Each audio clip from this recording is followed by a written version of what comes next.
Ortodoxia de Gilbert Keith Chesterton. Quarta parte. Narração de Ricardo Pérez Bueno. Capítulo 5. A bandeira do mundo. Quando era menino, havia dois homens curiosos correndo por aí, chamados o otimista e o pessimista. Eu mesmo sempre usava esses termos, mas com prazer confesso que nunca tive uma ideia clara do que significasse. A única coisa que poderia ser considerada evidente era que eles não poderiam querer dizer o que diziam, pois a explicação verbal comum era que o otimista pensava que o mundo era o melhor possível, ao passo que o pessimista pensava que era o pior possível. Mas, sendo que essas afirmações eram obviamente uma delirante tolice, a gente tinha de procurar outras explicações. Um otimista não podia ser um homem que achava que tudo estava certo e nada errado, pois isso não significava nada. É como dizer que tudo é direito e nada esquerdo. De modo geral, cheguei à conclusão de que o otimista pensava que tudo era bom, exceto o pessimista. E o pessimista achava que tudo era ruim, exceto ele mesmo. Seria injusto omitir completamente da lista a misteriosa, mas sugestiva definição atribuída a uma menininha. Um otimista é alguém que procura os seus olhos, e um pessimista é alguém que procura os seus pés. Não sei se essa não é a melhor definição. Há nela até mesmo uma espécie de verdade alegórica, pois talvez fosse possível estabelecer uma distinção útil entre aquele pensador mais sombrio que pensa simplesmente em nosso contato contínuo com a Terra e aquele pensador mais feliz que prefere considerar nosso poder primário de visão e escolha de caminho. Mas aqui está um grave erro nessa alternativa do otimista e o pessimista.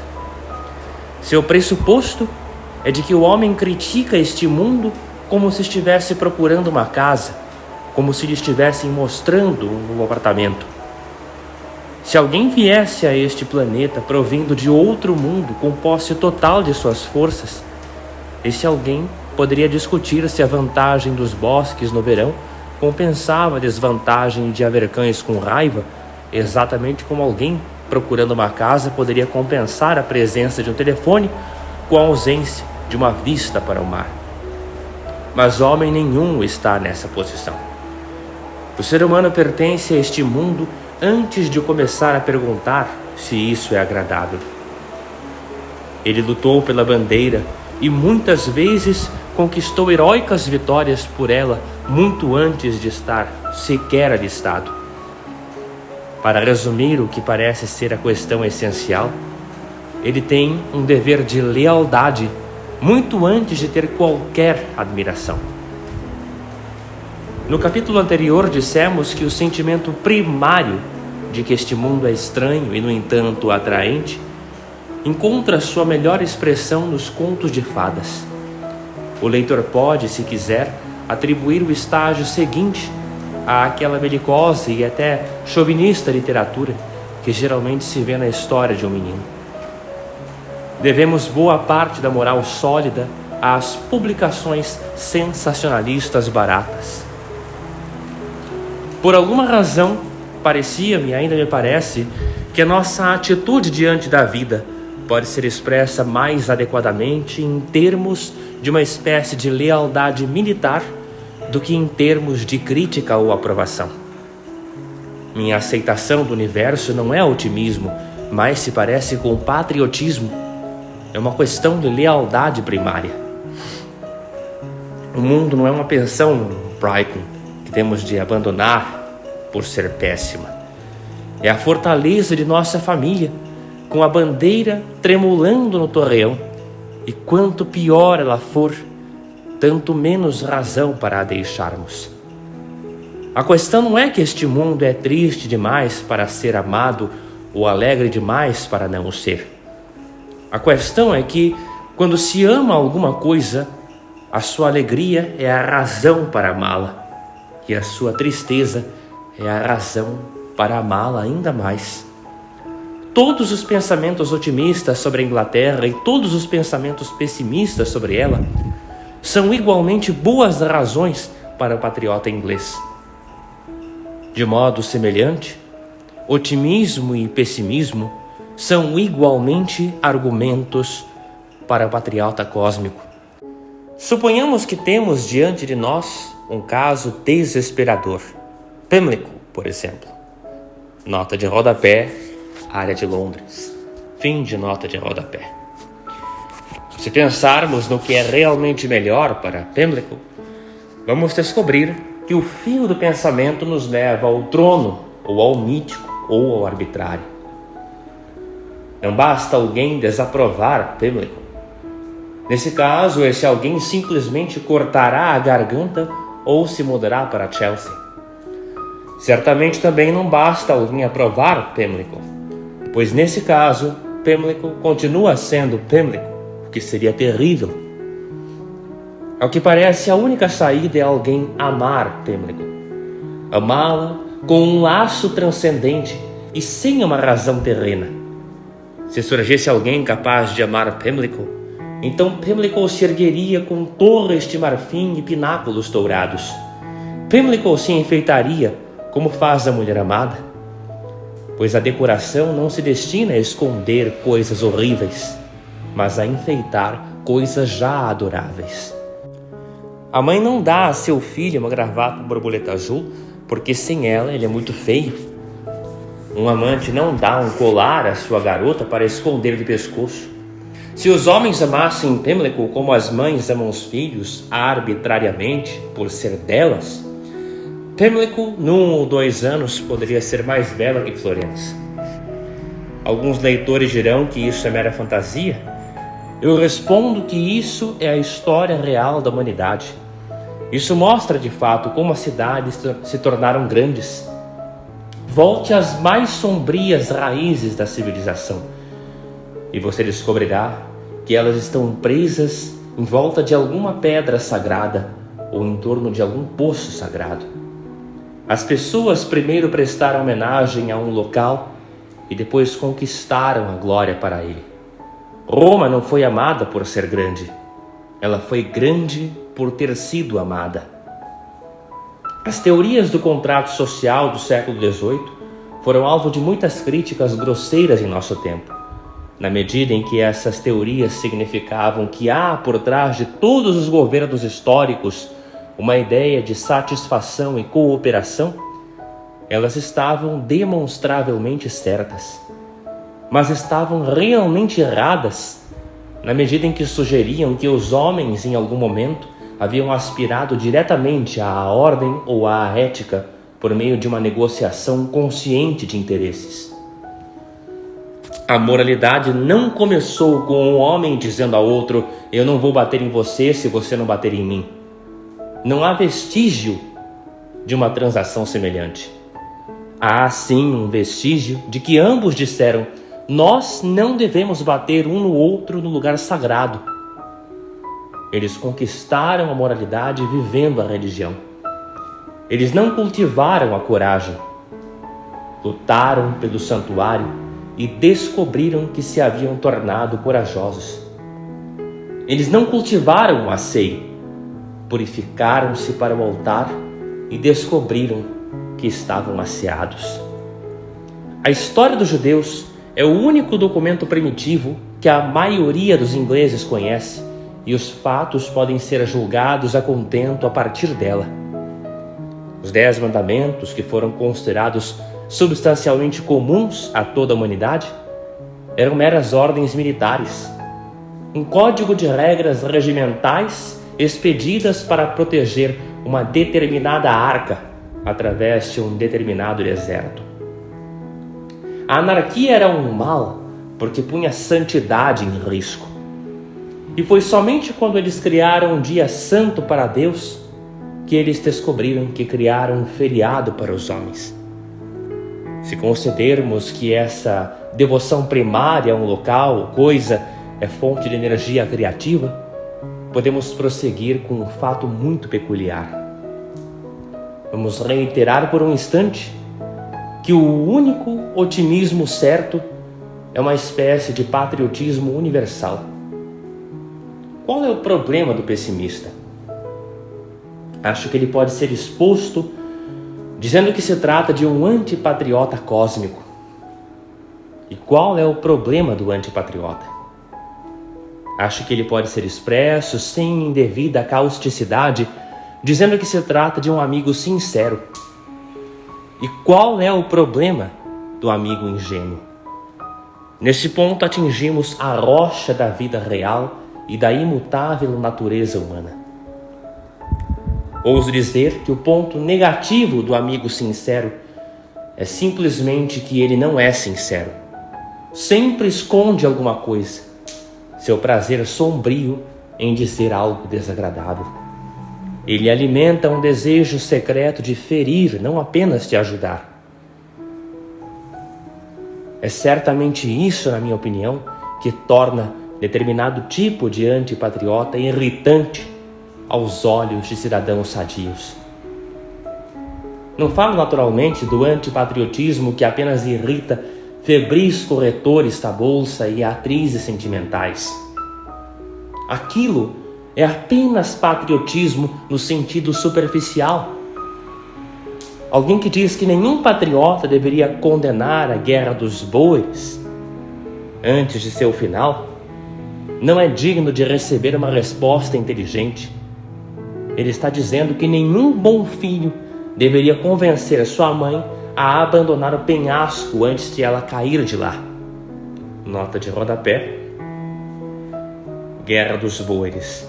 Conflito entre o Reino Unido e a população Boer entre 1899 e 1902, descendente de colonizadores holandeses e fundadores das repúblicas independentes de Transvaal e Orange, na atual África do Sul. Fim de nota de rodapé.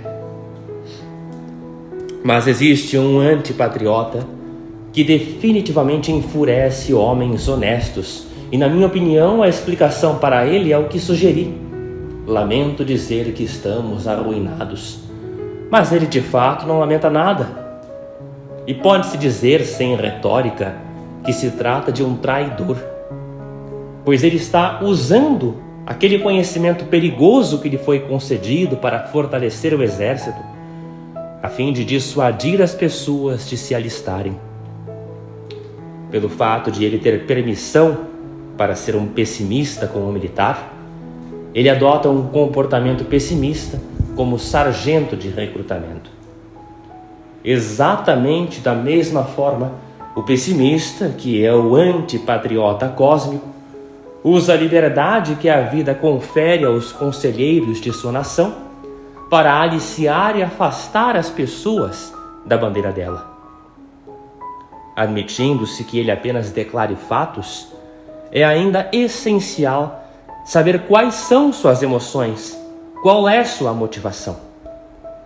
Pode ser que 1.200 cidadãos em Tottenham tenham sido afetados pela varíola, mas nós queremos saber se isso está sendo afirmado por algum grande filósofo que deseja amaldiçoar os deuses ou simplesmente por algum clérigo comum que deseja ajudar os homens.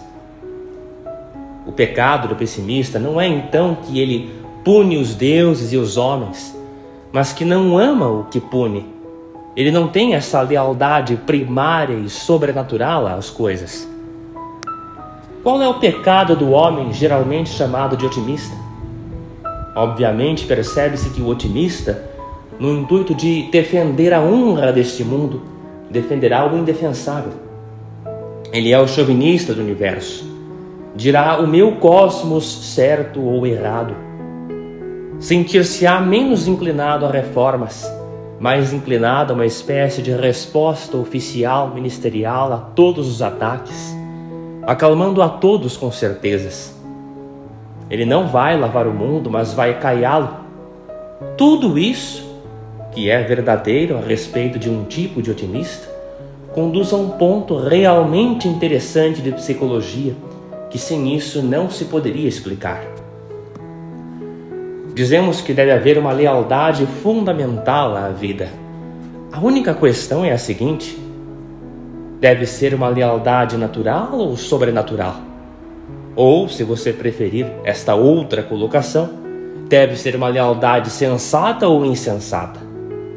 Ora, a coisa extraordinária é que o otimismo ruim, a caiação, a defesa fraca de tudo, aparece com um otimismo razoável. O otimismo racional leva à estagnação. O otimismo irracional é que leva à reforma. Deixe-me explicar usando mais uma vez o paralelo do patriotismo. O homem mais capaz de destruir o lugar que ama é exatamente aquele que o ama por uma razão.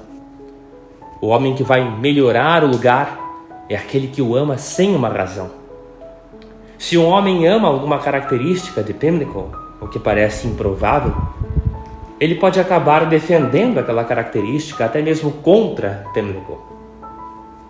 Mas se ele simplesmente ama Pimlico em si, pode acabar arrasando o lugar para transformá-lo numa nova Jerusalém. Eu não nego que uma reforma possa ser excessiva, apenas digo que é o patriota místico que reforma. Mera satisfação pessoal chauvinista é algo extremamente comum entre aqueles que têm alguma razão pedante para o seu patriotismo. Os piores chauvinistas não amam a Inglaterra, mas sim uma Inglaterra teórica. Se amamos a Inglaterra por ela ser um império, podemos superestimar o sucesso com que governamos os hindus. Mas se a amamos apenas por ser uma nação, somos capazes de enfrentar qualquer circunstância, pois ela seria uma nação mesmo se os hindus nos governassem. Assim também, apenas aqueles cujo patriotismo depende da história permitirão que seu patriotismo falsifique a história. Um homem que ama a Inglaterra por ser inglês não se preocupará em saber como ela se formou. Mas o homem que ama a Inglaterra por ela ser anglo-saxã poderá opor-se aos fatos para defender sua fantasia. Ele pode acabar, como Carlyle e Freeman, afirmando que a conquista normanda foi uma conquista saxônica. Ele pode acabar numa total insensatez, porque tem uma razão. Um homem que ama a França por suas atividades militares desculpará o exército de 1870. Mas um homem que ama a França por ser ela França vai melhorar o exército de 1870. Foi exatamente isso que fez a França, e ela é um bom exemplo de um paradoxo em ação. Em nenhuma outra parte do mundo o patriotismo é mais puramente abstrato e arbitrário. E em nenhuma outra parte a reforma é mais drástica e abrangente. Quanto mais transcendente for o seu patriotismo, tanto mais práticas serão suas políticas. Talvez o exemplo mais vulgar desse ponto seja o caso das mulheres com sua estranha e forte lealdade. Algumas pessoas estúpidas lançaram a ideia de que as mulheres obviamente apoiam seus queridos em qualquer circunstância. Por isso mesmo as mulheres são cegas e nada enxergam. Essas mulheres não devem ter conhecido mulher nenhuma. As mesmas mulheres que estão dispostas a defender os seus homens nas fases mais duras e nos momentos de maior fragilidade, são, em seu trato pessoal com os homens, quase morbidamente lúcidas acerca da fragilidade das desculpas deles ou da cabeça dura deles. O amigo de um homem gosta dele como ele é. Sua mulher o ama e está sempre tentando transformá-lo em outra pessoa. As mulheres são totalmente místicas em seu credo e totalmente cínicas em suas críticas. Thackeray expressou isso muito bem quando fez a mãe de Pendennis imaginar que ele não iria dar certo como homem, apesar de adorá-lo como um deus. Ela subestimou a virtude dele, embora lhe superestimasse o valor. Quem é devotado tem total liberdade para criticar. O fanático pode prudentemente ser um cético. O amor não é cego. Essa é a última coisa que ele é. O amor é vinculado. E quanto mais vinculado for, tanto menos cego será. Essa, pelo menos, passara a ser a minha posição acerca de tudo o que se chamava de otimismo, pessimismo e aperfeiçoamento. Antes de qualquer ato cósmico de reforma, devemos prestar um juramento cósmico de fidelidade. O homem deve estar interessado na vida. Depois poderia desinteressar-se de suas maneiras de vê-la. Meu filho, dê-me seu coração. O coração deve estar preso à coisa certa. A partir do momento em que temos o coração preso, temos liberdade para as mãos. Preciso fazer uma pausa para antecipar uma crítica óbvia. Dirão que uma pessoa racional aceita o mundo com uma mistura de bem e de mal, com uma satisfação adequada e uma paciência adequada. Mas essa é exatamente a atitude que afirmo ser falha. Eu sei que ela é muito comum nesta época. Ela encontrou sua expressão perfeita naqueles serenos versos de Matthew Arnold, que são mais agudamente blasfemos que os gritos agudos de Schopenhauer. Vivemos bastante se esta vida, de estrondosos sucessos desprovida, suportável, indigna parecer da pompa do mundo e a dor de nascer. Enough we live, and if alive, with large results so little rife, though bearable, seem hardly worth this pomp of worlds, this pain of birth. Eu sei que esse sentimento ocupa nossa época e, na minha opinião, a congela. Para os nossos titânicos propósitos de fé e revolução, não precisamos de uma fria aceitação do mundo como um compromisso, mas sim, de alguma forma, de odiá-lo intensamente e amá-lo intensamente.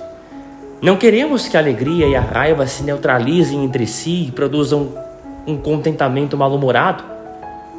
Queremos um deleite mais feroz e uma insatisfação mais feroz. Precisamos sentir o universo ao mesmo tempo como o castelo de um ogro que deve ser tomado de assalto e, no entanto, como a nossa própria casinha para a qual voltamos ao anoitecer. Ninguém duvida de que o homem comum possa avançar neste mundo. Mas não buscamos a força para avançar nele, mas sim a força para fazê-lo avançar. Será que o homem comum é capaz de odiar o mundo bastante para mudá-lo e, no entanto, amá-lo bastante para achar que a mudança vale a pena? Será que ele é capaz de admirar seu bem colossal sem ao mesmo tempo sentir submissão? Será que ele é capaz de admirar sua colossal perversão sem jamais sentir desespero? Será capaz, em suma, de ser ao mesmo tempo não apenas um pessimista e um otimista, mas também um fanático pessimista e um fanático otimista? Ele é pagão o suficiente a ponto de morrer pelo mundo e cristão o suficiente a ponto de morrer para o mundo? Nessa combinação, afirmo eu, o otimista racional é que falha. O otimista irracional obtém êxito. Ele está disposto a agredir violentamente o universo inteiro em benefício do próprio universo. Estou apresentando essas coisas não em sua sequência lógica madura, mas como elas me ocorreram. Essa visão ficou mais clara e nítida devido a um acidente de nossa época. Sob a sombra crescente de Ibsen, surgiu uma discussão para saber se não era belo assassinar-se. Ponderados modernos disseram-nos que não devemos dizer pobre coitado ao falar de alguém que explodiu os próprios miolos, pois se trata de uma pessoa invejável que apenas explodiu os miolos devido à excepcional excelência deles. O Sr. William Arthur até sugeriu que na Idade Dourada haveria máquinas automáticas cuja utilização permitiria que alguém se matasse por 1 centavo. Em tudo isso eu percebi que sou totalmente hostil a muitos que se consideram liberais e humanitários. O suicídio não só constitui um pecado, ele é o pecado.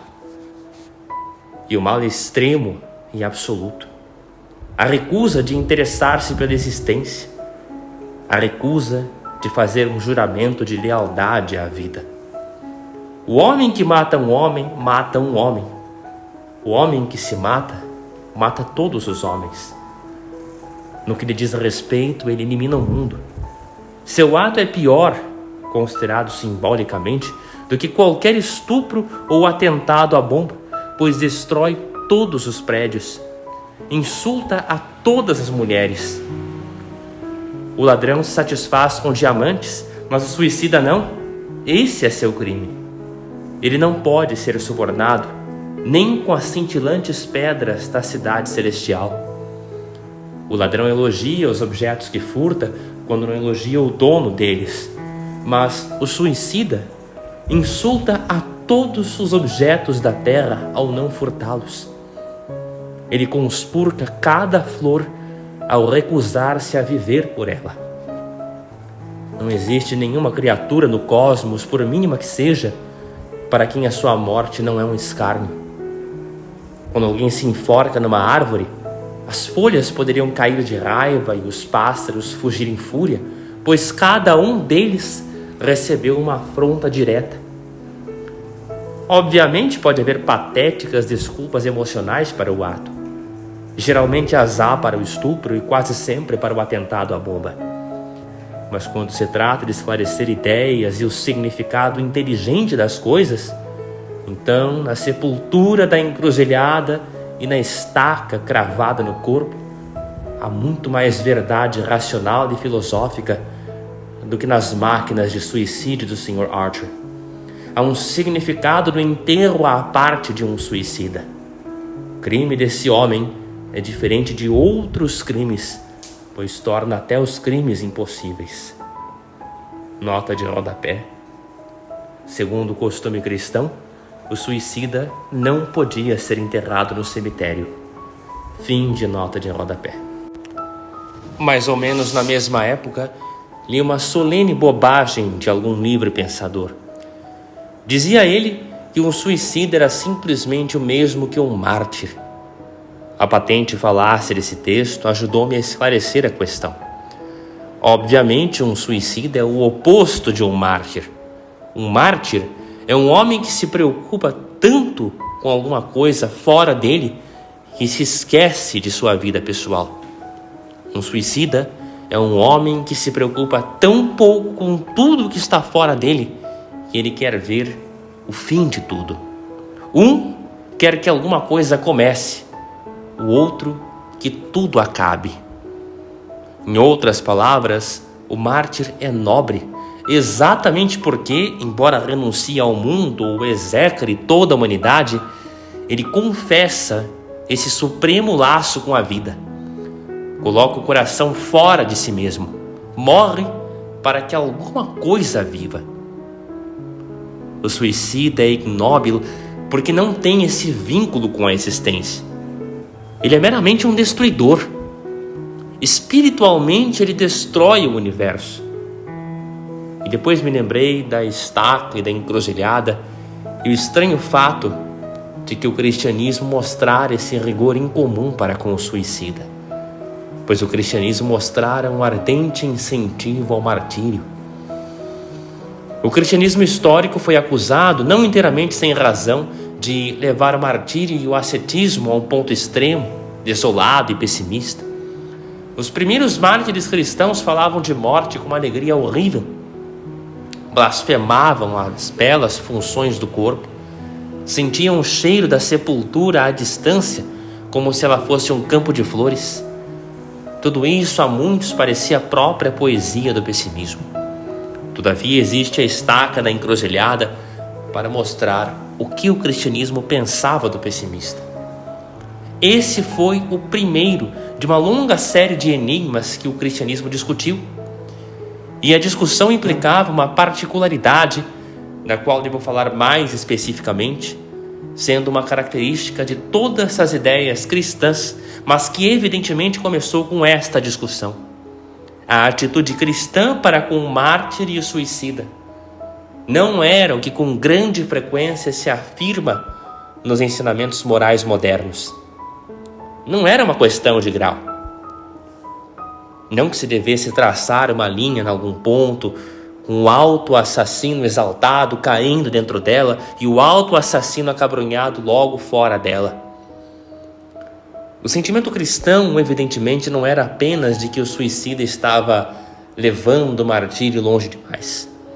O sentimento cristão era veementemente em favor de um e furiosamente contra o outro. Esses dois fatos que pareciam tão iguais ocupavam extremos opostos de céu e inferno. Este homem jogava fora a sua vida. Ele era tão bom que seus ossos secos podiam curar cidades durante a peste. Aquele homem jogava fora a sua vida. Ele era tão mau que seus ossos poluiriam os de seus irmãos. Não estou dizendo que a fúria estava certa, mas por que era tão violenta? Foi aqui que, pela primeira vez, percebi que os meus pés peregrinos pisavam numa trilha batida. O cristianismo também sentira essa oposição entre o mártir e o suicida. Será que talvez a sentira pela mesma razão? Será que o cristianismo sentira o que eu sentia, mas não sabia e não sabe expressar essa necessidade, primeiro de uma lealdade às coisas e depois de uma devastadora reforma delas? Em seguida me lembrei de que realmente a acusação contra o cristianismo era de que ele combinava essas duas coisas que eu loucamente tentava combinar. O cristianismo foi acusado de ser ao mesmo tempo otimista demais sobre o universo e pessimista demais acerca do mundo. A coincidência, de repente, me faz ficar paralisado. Surgiu na controvérsia moderna o hábito imbecil de dizer que tal e tal crença pode ser sustentada numa época, mas não em outra. Alguns dogmas, dizem, eram críveis no século XII, mas não no século XX. Alguém poderia igualmente dizer que determinada filosofia pode ser abraçada na segunda-feira, mas não se pode acreditar nela na terça. Alguém poderia também falar que determinada visão de mundo é adequada às 13h30, mas não às 4h30. Aquilo em que um homem pode acreditar depende de sua filosofia, não do relógio ou do século. Quem acredita numa lei natural inalterável não pode acreditar em nenhum milagre em nenhuma época. Suponhamos, só para argumentar, que estamos falando de um caso de cura milagrosa. Um materialista do século XII não poderia acreditar nela mais do que um materialista do século XX. Mas um cientista cristão do século XX pode acreditar nela tanto quanto um cristão do século XII. É simplesmente uma questão da teoria que se tem da realidade. E, portanto, quando se trata de uma resposta histórica, o ponto básico não é saber se essa resposta foi dada no nosso tempo, mas se foi dada em resposta à nossa pergunta. E quanto mais eu pensava sobre quando e como o cristianismo surgira no mundo, tanto mais eu sentia que de fato viera para responder a essa pergunta. São geralmente os cristãos frouxos e latitudinários que dirigem elogios totalmente indefensáveis ao cristianismo. Falam como se nunca houvesse existido nenhuma piedade ou compaixão até a vinda do cristianismo, um ponto sobre o qual um cidadão da Idade Média os teria mais do que depressa corrigido. Eles explicam que o fato digno de nota acerca do cristianismo foi ter ele sido o primeiro a pregar simplicidade e autodomínio, ou espiritualidade e sinceridade. Eles vão considerar-me muito tacanho, o que quer que isso signifique, se eu disser que o fato digno de nota acerca do cristianismo foi ter ele sido o primeiro a pregar o cristianismo. Sua peculiaridade foi ser peculiar, e simplicidade e sinceridade não são peculiares, mas ideais óbvios de toda a humanidade. O cristianismo foi a resposta a um enigma, não o último truísmo proferido depois de uma longa conversa. Alguns dias atrás, vi num excelente semanário de tendência puritana a seguinte observação: o cristianismo, quando privado da sua armadura de dogmas, como alguém que falasse de um homem privado de sua armadura de ossos, nada mais é do que a doutrina quakeriana na luz interior. Ora, se eu dissesse que o cristianismo veio ao mundo especialmente para destruir a doutrina na luz interior, isso seria um exagero, mas estaria muito mais próximo da verdade. Os últimos estoicos, como Marco Aurélio, foram exatamente as pessoas que de fato acreditaram na luz interior.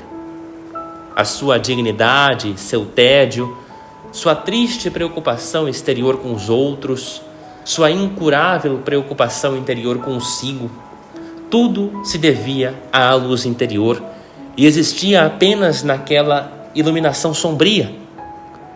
Note-se que Marco Aurélio insiste, como esses moralistas introspectivos sempre fazem, em coisas pequenas, praticadas ou não praticadas. Isso se deve ao fato de ele não ter ódio ou amor suficiente para fazer uma revolução moral. Ele se levanta de manhã bem cedo, exatamente como os nossos aristocratas que praticam a vida simples, se levantam de manhã bem cedo.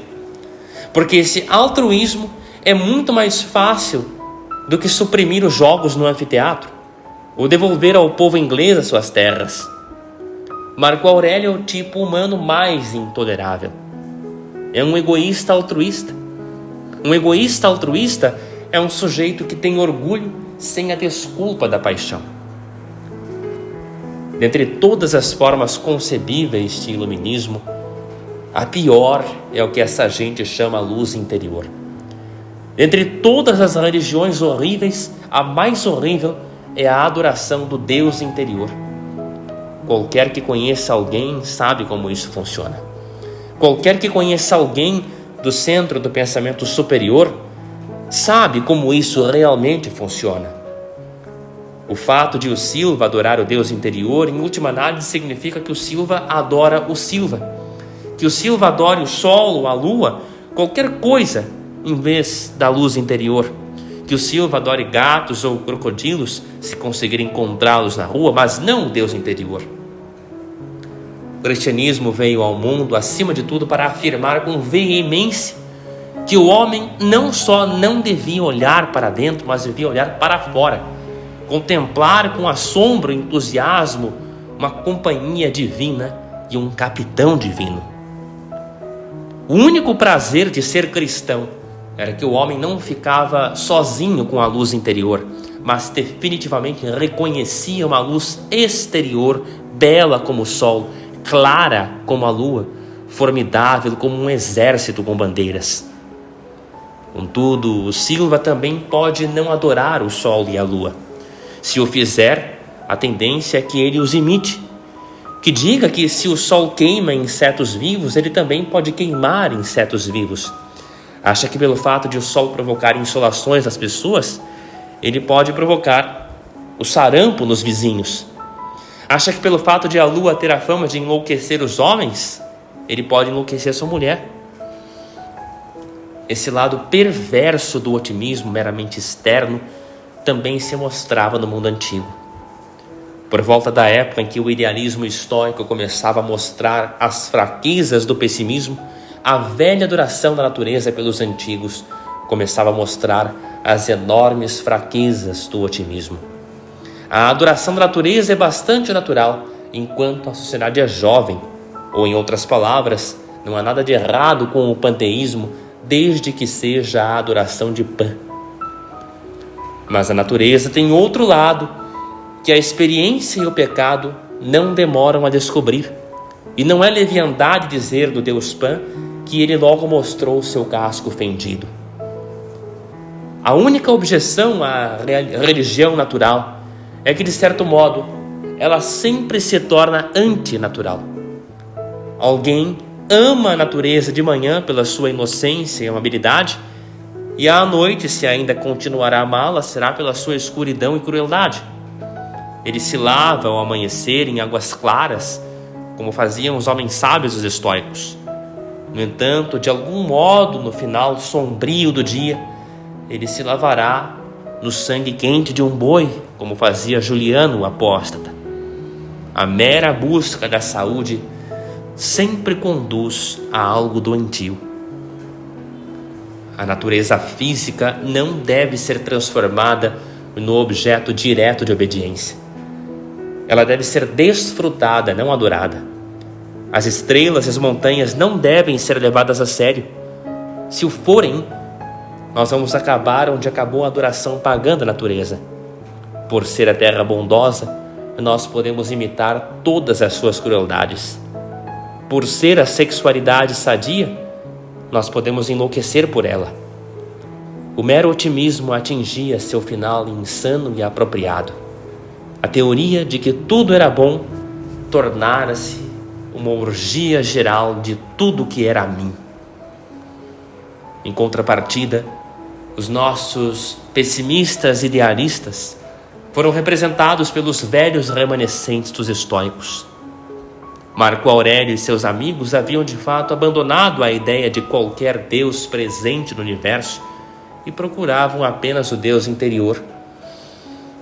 Não depositavam nenhuma esperança na virtude da natureza e quase nenhuma esperança na virtude da sociedade. Não alimentavam interesse suficiente no mundo exterior para realmente destruí-lo ou revolucioná-lo. Não amavam suficientemente a cidade para atear-lhe fogo.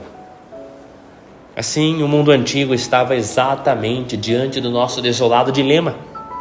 As únicas pessoas que realmente desfrutavam desse mundo ocupavam-se em desintegrá-lo. E as pessoas virtuosas não atribuíam atenção suficiente a essa gente para derrubá-la. Diante desse dilema, mesmo que nós enfrentamos, o cristianismo de repente entrou em cena e apresentou uma resposta singular que o mundo no fim aceitou como a resposta. Foi a resposta naquela época e eu penso que é a resposta agora. A resposta foi como um golpe de espada. Separava. Não unia em nenhum sentido sentimental. Resumindo, separava Deus do cosmos. Aquela transcendência e nitidez da divindade que alguns cristãos querem agora eliminar do cristianismo era realmente a única razão pela qual as pessoas queriam ser cristãs. Era toda a essência da resposta cristã ao infeliz pessimista e ao ainda mais infeliz otimista. Como aqui só estou tratando do problema particular deles, vou apenas indicar brevemente esta grande sugestão metafísica. Todas as descrições do princípio que tudo cria e sustenta devem ser metafóricas, porque devem ser verbais. Assim, o panteísta é forçado a falar de Deus presente em todas as coisas como se ele estivesse dentro de uma caixa. Assim, o evolucionista tem no próprio nome que o designa a ideia de estar desenrolando-se como um tapete. Todos os termos, religiosos ou não religiosos, estão abertos a essa acusação.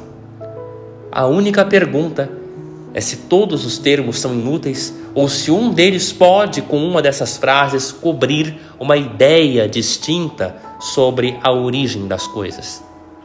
Acho possível e evidentemente assim o acha o evolucionista. Caso contrário, ele não falaria sobre evolução.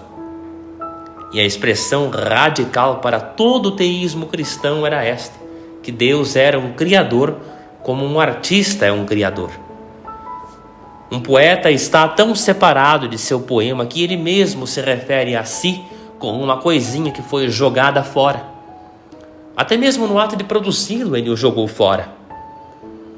Esse princípio segundo o qual toda a criação, toda a procriação é um desprender-se, é no mínimo coerente através do cosmos como princípio evolucionário de que todo crescimento é uma ramificação. Uma mulher perde o filho exatamente quando está dando à luz. Toda a criação é separação. O nascimento é uma despedida tão solene quanto a morte. O princípio filosófico básico do cristianismo era que esse divórcio no ato divino de criar, como que separa o poeta do poema ou a mãe do filho recém-nascido, era a verdadeira descrição do ato com o qual a energia absoluta criou o mundo. Segundo a maioria dos filósofos, Deus, ao criar o mundo, o escravizou. Segundo o cristianismo, ao criá-lo, Deus o libertou. Deus havia escrito não exatamente um poema, mas antes uma peça que planejara a perfeição, mas que tinha necessariamente legado a atores e diretores humanos que a partir daquele tempo a transformaram numa grande confusão.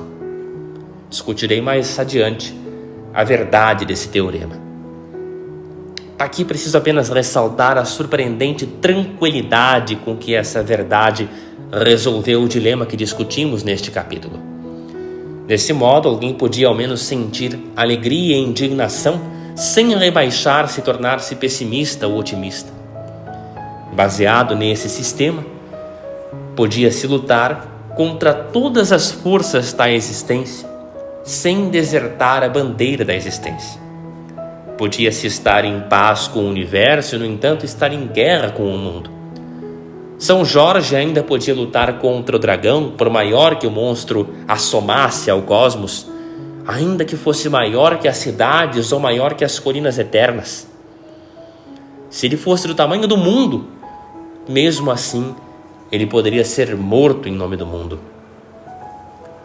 São Jorge não precisou considerar nenhuma óbvia diferença ou proporção na escala das coisas, mas apenas o segredo original do plano delas.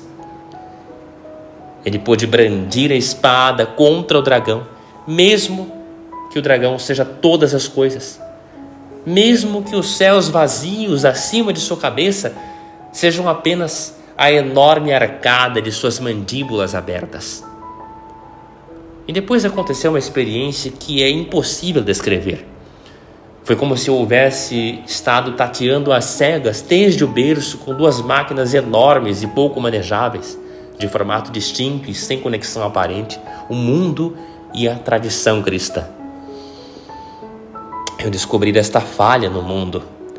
O fato de alguém ter de algum modo de amar o mundo sem confiar nele.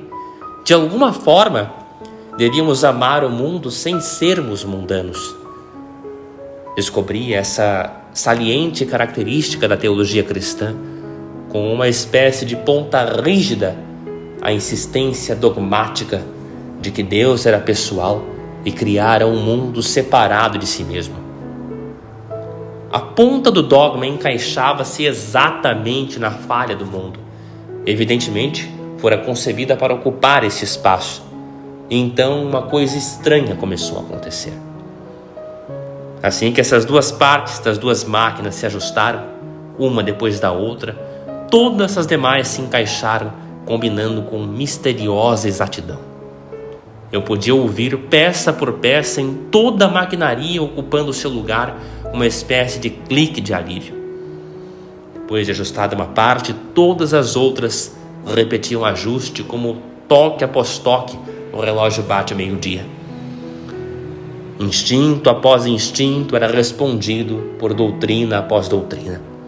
Ou, para variar a metáfora, eu era como alguém que houvesse avançado num país inimigo para tomar uma alta fortaleza. E quando forte caíra, todo o país se rendera, posicionando-se em bloco atrás de mim. A paisagem toda estava iluminada, por assim dizer, remontando aos campos da minha infância. Todas aquelas fantasias cegas da meninice que no 4º capítulo em vão tentei identificar nas trevas, de repente se tornaram transparentes e sadias. Eu estava certo quando senti que as rosas eram vermelhas por alguma espécie de escolha. Era a escolha divina. Eu estava certo quando senti que eu quase preferia dizer que a relva tinha a cor errada a dizer que aquela sua cor devia ser necessária. Ela poderia de fato ser de qualquer outra cor. Minha percepção de que a felicidade pendia do fio incerto de uma condição, no fim das contas, significava alguma coisa? Significava toda a doutrina da queda. Mesmo aqueles sombrios e informes monstros de noções que não fui capaz de descrever, muito menos de sustentar, ocuparam suavemente seus espaços como colossais cariátides do credo. A fantasia de que o cosmos não era vasto e vazio, mas pequeno e aconchegante, tinha agora um significado realizado, pois toda obra de arte deve ser pequena aos olhos do artista. Para Deus, as estrelas talvez fossem apenas minúsculas e caras como diamantes. E meu persistente instinto de que, de algum modo, o bem não era simplesmente um instrumento a ser usado, mas uma relíquia a ser preservada, como os bens do navio de Cruzoé. Até isso, fora o tímido sussurro de algo originariamente sábio, pois, segundo o cristianismo, éramos de fato sobreviventes de um naufrágio, a tripulação de um navio dourado que fora a pique antes do começo do mundo. Mas o ponto importante era o seguinte: que tudo isso invertera totalmente a razão do otimismo. E no instante em que a inversão aconteceu, sentia um súbito alívio, como quando um osso é recolocado em sua articulação. Muitas vezes chamaram-me de otimista para evitar a blasfêmia por demais evidente do pessimismo. Mas todo o otimismo da época tinha sido falso e desanimador por esta razão. Eles sempre tentaram provar que estamos em harmonia com o mundo. O otimismo cristão baseia-se no fato de não nos encaixarmos no mundo. Eu tentara ser feliz dizendo a mim mesmo que o homem é um animal como outro qualquer que procurava seu alimento provindo de Deus. Mas agora eu estava realmente feliz, pois aprendera que o homem é uma monstruosidade. Eu estivera certo ao sentir que todas as coisas eram estranhas, pois eu mesmo era simultaneamente pior e melhor que todas elas. O prazer do otimista era prosaico, pois se baseava na naturalidade de tudo. O prazer cristão era poético, pois residia na antinaturalidade de tudo à luz do sobrenatural. O filósofo moderno me dissera muitas e muitas vezes que eu estava no lugar certo, e eu ainda me sentia deprimido mesmo aceitando isso. Mas eu ouvira que estava no lugar errado, e minha alma exultou de alegria, cantando qual um pássaro na primavera. O conhecimento revelou e iluminou aposentos esquecidos da casa escura da infância. Agora eu sabia por que a relva sempre me parecera estranha, com a barba verde de um gigante, e porque eu podia sentir saudades de casa estando em casa.